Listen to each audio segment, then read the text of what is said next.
What is up, everybody? It's your boy Doody back again with another video, and this time we're taking a look at a boy DSP's daily rap video after a day of slow support. That's right. Apparently, the games aren't just bringing the boys to the yard. That's right. And poor Phil doesn't know what to do. He's coping a bit. He's coping. He's seething. And the daily rap is just an extension of the coping and the seething. That's right. Shout out to Sunny 3.0. He does a great service for detractors. He actually goes through the daily rap, takes away the background music, adds some nice little background, makes it look pretty. So shout out to him. I appreciate all the effort and the work. So let's see what DSP had to say on the daily rap. Good evening, everyone. DSP here, and welcome to the daily rap for what was Sunday, the 15th of March, 2025. Excuse me, 2026. I got confused there. A little distracted by an annoying collar today. This shirt doesn't have a collar that stays. It's kind of like messed up the way they manufactured it. It's like lopsided. So the collar keeps going one side higher and then the other. It drives me nuts. And I look on camera like, oh, let me fix it. And I lose track of what I'm doing. Anyway, today was my first day back from a day off. Today was the first day of a 5-day streaming week, not 6, okay? If you would like a full explanation about what I'm doing this week, about why it's a 5-day week, about how I'm covering things such as the release of Alex and Street Fighter 6, as well as Crimson Desert, which is going to be a very weird release day because of the timing of the release. Check out today's Level 1 podcast. I went into it in big detail right at the beginning, so everyone would know what to expect for the rest of the week. Please give it a look. It's very important that you know because it is a little different this week, okay? The podcast itself lasted only about an hour. I explained the things I needed to explain about the schedule and the like, and then we hung out for like half an hour.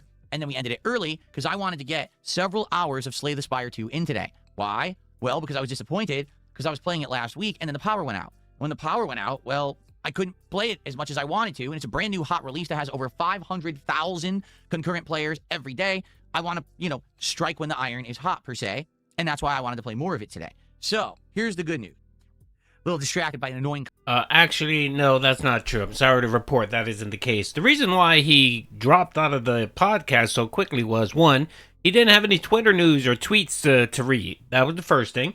And the second thing, support was very low. That's right. I think he walked away with like $15 during the podcast. So he noticed, all right, well, this is going to be a slow podcast. I might as well start the game because maybe then the Dents will come in and start throwing money. Why? Maybe Jay Hayes will come, put his vape pen down and drop me a 50. But it didn't happen. That's right. This is the second stream where Phil received very little support, very little views. I mean, I know he's bragging about 200 views, but come on. 200 views on the number one game out there currently now. 500,000 plus concurrent players just on Steam. And you can only manage to get 200 people to watch your crappy streams? Come on, Phil. Anyway, let's hear him cope hard about how the gameplay is failing, and how, of course, it isn't his fault. Collar today. This shirt doesn't have a collar that stays. It's kind of like messed up the way they manufactured it. It's like lopsided. So the collar keeps going one side higher and then the other. It drives me nuts. And I look on camera like, oh, let me fix it. And I lose track of what I'm doing. Anyway. Yeah, Phil, that's what happens when you buy your shit at Marshall's or Burlington Coat Factory. Typically, the stuff that you get, not all of it, but most of it is irregular stuff. Stuff that just didn't pass inspections. So what they do is, of course, Macy's won't buy them, so they sell them off to these secondary, cheaper store box, brand stores like Marshall's and so on. So that's just some of the stuff that you have to deal with. You probably paid $10 for it. So, you pay $10 for something, it's not going to be the best quality. So just deal with it. If you don't want to deal with that, go to Macy's and pay the $40 or $50 that you would normally pay for a non-irregular shirt. Today was my first day back from a day off. Today was the first day of a 5-day streaming week, not 6, okay? If you would like a full explanation about what I'm doing this week, about why it's a 5-day week, about how I'm covering things such as the release of Alex and Street Fighter 6, as well as Crimson Desert, which is going to be a very weird release day because of the timing of the release, check out today's Level 1 podcast. I went into it in big detail right at the beginning, so everyone would know what to expect for the rest of the week. Please give it a look. It's very important that you know because it is a little different this week, okay? The podcast itself lasted only about an hour. I explained the things I needed to explain about the schedule and the like, and then we hung out for like half an hour. And then we ended it early because I wanted to get several hours of Slay the Spire 2 in today. Why? Well, because I was disappointed because I was playing it last week and then the power went out. When the power went out, well, I couldn't play it as much as I wanted to, and it's a brand new hot release that has over 500,000 concurrent players every day. I want to, strike when the iron is hot, per se, and that's why I wanted to play more of it today. So, here's the good news. I did play more of it today. Today, I finished my run with the Silent, which took about an hour and a half, and then I did another hour and a half, starting a new run with the Regent. I actually think I like the Regent more than any other character so far in the game. Completely unique, feels very cool with the ability to have 2 different energies that you use when you're fighting. And so far, so good. Really enjoying my gameplay with him. Now, I will say this. Attendance, actually much better than Friday. When I'm not leaving for 2 hours because the power goes out, and you guys know I'm here, more people will show up, right? And that definitely happened today. We had over 200 all day on YouTube, plus about another 50 to 100 on Kick. So it was a good 300 plus watching all day. That's great. Engagement, great. In fact, I would argue today people were really trying to help me with understanding the Regent, because the Regent's a very different kind of character, and I didn't really get it at first. And actually, after getting an explanation, I liked the character even more. It's like, oh, okay, this is cool. Support, not great, but also not bad. Kind of middle of the road. All right. Certainly, it was better than Friday, but it was only about half as good as it was the first day that I had played the game last week. Actually, Phil, that's not correct. You only streamed for, what, an hour and a half on Friday because your power went down. Don't forget, your power went down, Phil. Your power crashed around 3 o'clock Eastern, and you didn't come back up till about 5 o'clock. 4:45, 5 o'clock. Which means you only got to play about 2 hours. You only streamed it for about 2 hours. And you made, I think, $98. That was your end total, or $100. Yesterday, you made, what, 106.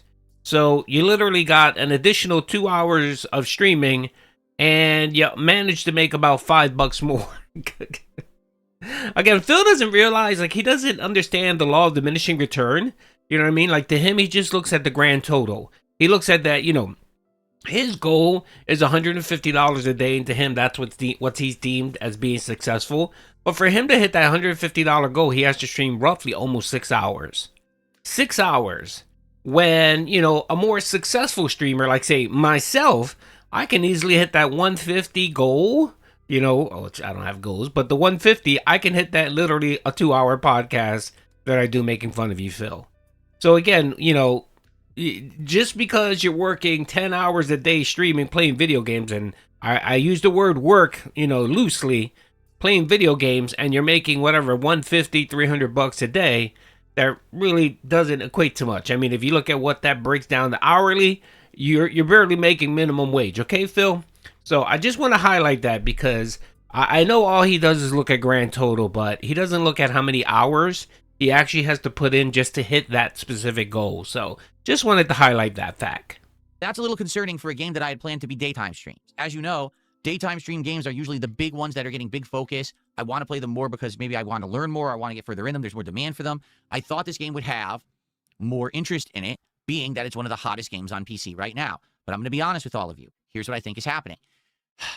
It's a turn-based RPG. And some people might be like, oh, it's not, because it's a roguelike and it's a card game. It's still a turn-based RPG. It plays just like the combat of Dragon Quest. It plays just like the combat of Clair Obscur. For some bizarre reason, people on my channel who watch my content don't love this style of game. I do. Okay, I want to stop it there, because didn't we hear this before? My viewers don't like JRPGs. My viewers don't like lengthy RPGs. My viewers don't like puzzle games. My viewers don't like card games. My viewers don't like DSP politics. There's a running theme here, Phil. It seems like your viewers don't like anything. Apparently, the only thing they seem to like are like Disney princess games and Pokemon. Those are the 2 things that your viewers like. So maybe you should just bite the bullet, brother, and just become a Pokemon streamer. And a Disney princess streamer, brother. Just bite the bullet, man, because that's all your Dents care about, and that's all they really seem to support. Like, they'll support some playthroughs because you beg like a crack. I mean, even RimWorld. Even RimWorld died tonight. Good Lord. All right, you know what? Let's keep going, because I think this is just so hilarious. I love when he has to come up with an excuse just to justify why he's not successful. And again, that's all this is. This is just a cope. This is a cope to keep up the facade that people still like him. That's literally what this is. If you notice, that's why he keeps highlighting the fact that he gets 200 viewers on YouTube. And to him, that's successful. And if he has more than 300 views on a video, that's successful as well. Do you hear that shit? Do you really, really believe that, Phil? That 300 views on a video? and 200 people watching a live stream makes you popular and successful? No, not in any world, not in any metrics, no. Dude, there's small YouTube content creators out there with like 10,000 subs that get triple, double the views you get. Pathetic. All right, let's keep going. Let's hear him coping some more. I told you last week, I like this one even more because it's not just turn-based. It's got the cards, it's got the roguelike, it's got these cool elements. It's like right up my alley, the kind of game that I would like. But I cannot make an audience like something that they don't. And every time that I play this game, half the audience sits there and complains that it's boring. It's now happened 3 streams in a row. So today, we had a great audience. We had great engagement. I did great. I think the gameplay is great, and the support wasn't. And the problem with that is I just don't know what to do to fix that if it's really game-centric. Really. You know, I don't know what else to say. So I'd like feedback and opinions. I do have one more stream of Slay the Spire 2 scheduled for this week. It's going to be on Wednesday, the daytime stream. I'm hoping that things will improve, but I don't know if they will. If it doesn't improve on Wednesday, then likely what will end up happening is this is going to become a night stream for us and see how it does on the late nights, you know? Not that I want to do that, but I have to. And then if it doesn't do good on late nights, then maybe that's it for the game, and that sucks because it's one of the most popular games out there. But why I can't have an audience for it, I'm at a loss. Okay, I really am. Remember last year? Clear Obscure was one of the hottest games of the year. Couldn't get an audience for it. People were complaining. Every time I played it, it was boring. So, yeah, it sucks. This disconnect continues to drive me nuts. And you might say, well, that's fine because your other streams are doing good. Yeah, but we already have Dragon Quest. We already have the game that I'm toughing through and isn't doing good. Can't have 2. Okay? Just can't. Now, to compound matters, tonight, the late stream was RimWorld. All right? Attendance, about the same. I want to stop it there because I'm going to give you my judgment on Spire. He's going to wage quit it. He's going to play it again. It's not going to get support. I don't even think it's even going to go to the night stream. It isn't. He's just going to say, I can't play this, blah, blah, blah. He'll give the spiel. And then he might put it on hiatus. We might get the hiatus excuse where, you know, he realizes that wage quitting yet another game just doesn't look good, especially when it's like the #1 game out there. I think I put it out there that, you know, there's 500,000 concurrent players currently right now just on Steam. I'm not even talking about console players. And this man can't even manage to make it a good playthrough. Again, it's just he's a bad player. He sucks. He sits there, he waits for people to hold his hand. You know, it's just not interesting or fun. When people watch streamers play games, they want to get the experience of how they would play. You know what I mean? Like, that's part of the fun of watching someone play a game. You know, the interesting part is seeing, all right, what are their thought process? How are they gonna deal with this, you know, specific puzzle? Can they beat this boss quickly? Will they do something different that other players do? Those are the things that people watch streamers for. That, and of course that they like the streamer. You know, you definitely have to like the streamer. You know what I mean? To be willing to watch and support them, especially through extremely long playthroughs. And I'm sorry, Phil, but you just don't have that. You don't have that. You don't have that where people actually support you and like you because you're an amazing or a fun, interesting streamer. You're just not, brother. You're just not interesting. You're super boring. You're annoying. You yell at people. You treat people like crap, and you beg. You know what I mean? Who really wants to watch someone sit there playing when more than half the stream is them sitting there begging for change? You know what I mean? Like, and people have actually done the analysis where they did the breakdown on how much gameplay versus how much begging he does, and how many times he takes a break, and how many times he's actually not doing anything. And shockingly, it's a huge percentage. It's not like, you know, he does, you know, let's say he does a 3-hour playthrough, and let's just say 10 minutes or 15 minutes are him just dicking around, begging for money. No, we're talking about like a third, maybe more, of him just not doing anything. And it's like, who the hell wants to watch this? Who finds this interesting? Super boring. It's just not worth it. And you know what? I'm trying to do my best, folks, to keep these videos under 15 minutes, but this guy just makes me just go either sometimes. Okay, he really does. So I'm moving this at 15 minutes. He's gonna talk about RimWorld. Honestly, RimWorld didn't hit the goal. He was upset, and then of course he starts ranting and raving again about how it really wasn't that big of a big deal, but the fact that he had 2 slow streams and didn't hit his goal, that's what made it terrible. And that's what the next 4 minutes? The next 4 minutes, it's him bitching and complaining and circling back that the day stream didn't make any money. So, your typical DSP video. All right, folks, I'm going to end it here because you know the spiel. Hope you guys enjoyed the video. Don't forget, Doody's going to be streaming today at 9:30. Come check it out. I'm going to attach a link at the end of this video, like right here. You can click it. It'll take you to the live stream. Hope you guys enjoyed the video. Peace out.